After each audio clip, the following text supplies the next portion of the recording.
Downloading your account data from WhatsApp is a straightforward process that allows you to access your information. Follow these steps to retrieve your data.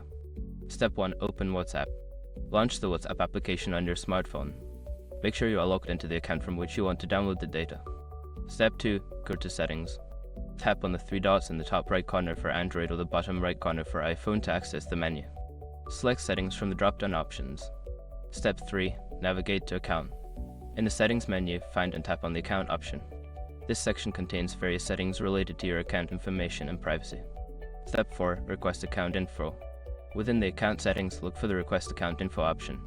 Tap on it and then select Request Report. This action will initiate the process of gathering your account data. Step 5. Download the report. Once your report is ready, you will receive a notification. Go back to the Request Account Info section and tap on Download Report to save the data to your device. The report will be in a ZIP file format. Now you have successfully downloaded your account data from WhatsApp. If you have any questions or need further assistance, feel free to reach out.